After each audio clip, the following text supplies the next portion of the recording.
Warren Buffett once said that his favorite holding period is forever. Here are 10 high-quality stocks to buy and hold now in 2025. In this video, we're covering all of them from the biggest to the smallest. This saves the companies that have the most room to compound and be future multi-baggers until the end. Starting with number 10, Berkshire Hathaway. Berkshire's B shares are actually just off of their all-time high, and the company's just over a $1 trillion market cap. Its best-in-class assets and investment strategy will ensure continued future success. In addition to Buffett, 19 super investors own this stock. This is led by Guy Spier and the Bill and Melinda Gates Foundation, each of whom have 22.5% of their portfolios in the stock. Berkshire is the granddaddy of all compounders. Its future may likely not have as much room to run, though its returns are still likely to beat the market, at least according to Buffett's late-great partner Charlie Munger.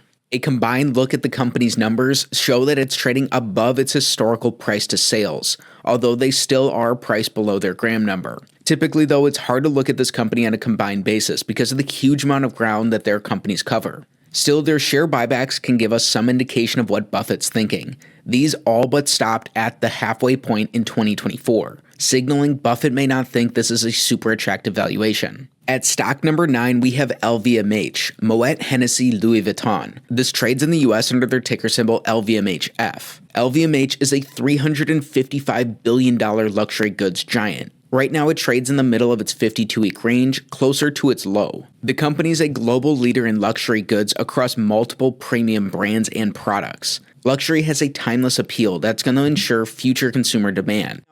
Today, their ADR isn't owned by any super investors, and this was last in the portfolio of Thomas Russo in the middle of 2024. Today, the stock trades at more attractive valuations than in the recent past. They're trading above their projected free cash flows by quite a bit, yet they're still down from an earnings or a free cash flow-based DCF. The timeless nature of this business is part of why a GF value comes in at $950 per share. That's up 25% from today's prices. Stock number 8 is Stryker. The healthcare giant trades under the ticker symbol SYK, SICK. It's a $146 billion market cap that trades just $9 below its all-time high. Stryker is a major producer of medical equipment, implants, and hospital devices. An aging and increasingly wealthy population will ensure growing demand for medical devices for generations to come. Today, just 2 super investors own this stock, but it's a big position in Terry Smith's Fundsmith portfolio, making up 7.7% of his US holdings. And no surprise with its big market cap, this stock has been a long-term compounder, especially since the early 1980s. Today, however, Stryker's valuations look stretched. They're well above their median price to sales historically and way above their earnings or their projected cash flows. Their GF value signals the company may be slightly overvalued. Zoetis is another healthcare stock at stock number 7. It trades in the US under ticker symbol ZTS. It's a $75 billion market cap that's right in the middle of its 52-week high and low. Zoetis was spun off from Pfizer in the early 2010s. It's an animal health company specializing in veterinary care, medicines, and vaccines. Rising pet ownership and more ethical supply chains will drive continuous demand for animal healthcare. Zoetis is owned by 5 super investors. Their stock makes up roughly a 3 to 4% position in most, and Terry Smith also has a very small holding that he added to in the last quarter. The company's priced below their historical sales, yet they're way ahead of their projected cash flows or earnings. They're also coming in right at the top of an earnings-based DCF. Continued future growth is what's driving a $202 GF value. That's 18% higher than today's stock price.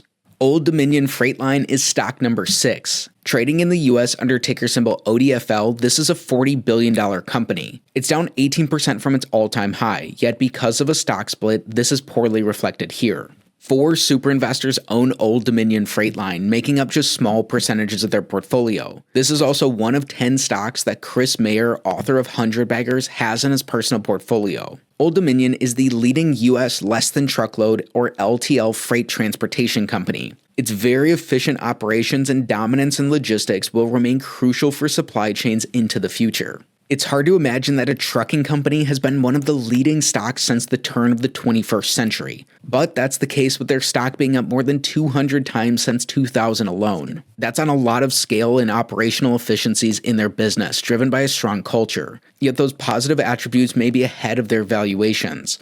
The company's trading way above their historical sales, earnings, or cash flows. Still today, a GF value is right around their stock price, and it's been at this level for about the past 2 years.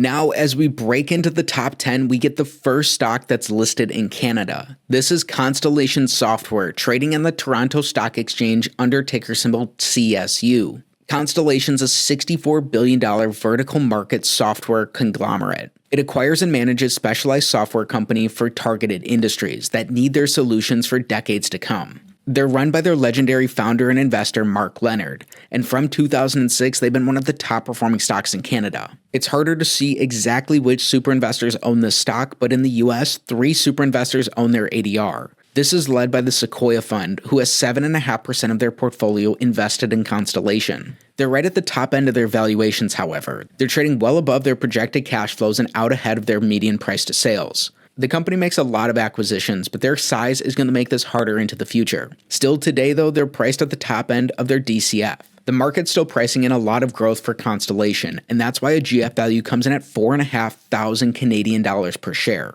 Next at number 4, we have Brown & Brown with the great ticker symbol BRO. This is a $30 billion insurance brokerage that trades just $8 below its 52-week high. They're a very disciplined and special insurance company that's up more than 10 times since the global financial crisis alone. Although there are multiple insurance companies on this list, it's a hard business, and Brown & Brown is priced well above their historical valuations. These numbers contribute to a GF value coming in at 20% below today's stock price. Only one super investor owns Brown & Brown, and that's a small percentage from First Eagle Investment Management. Yet Chris Mayer also has this stock in his personal 100 baggers portfolio.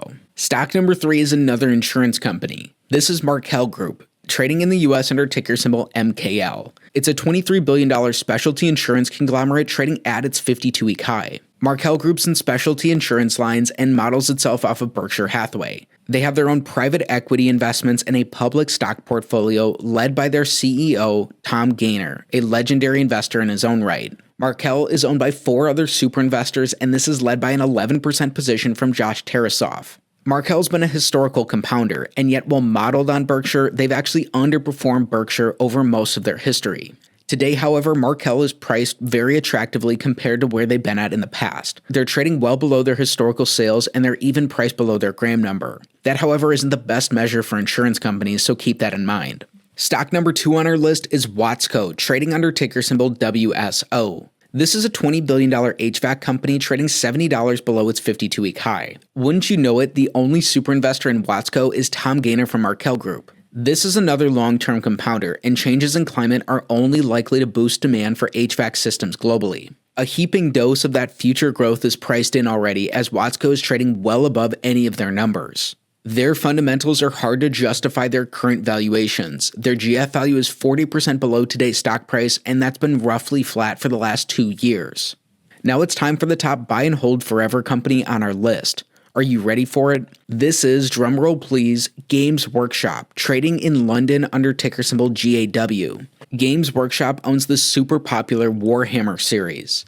Their ardent, loyal fanbase and niche market leadership in tabletop games, miniatures, and hobbyist products will ensure stability for a long time to come, granted their leadership does the right thing by their customers. Their stock has absolutely exploded in the last decade, and this dramatically outperforms the London market. One look at their numbers, and we can see that this company is a money-printing machine.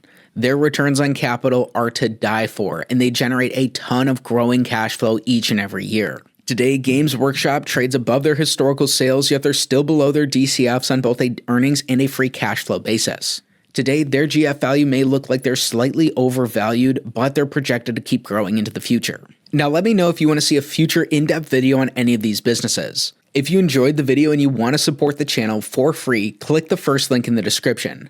This will take you to Global Values affiliate Interactive Brokers.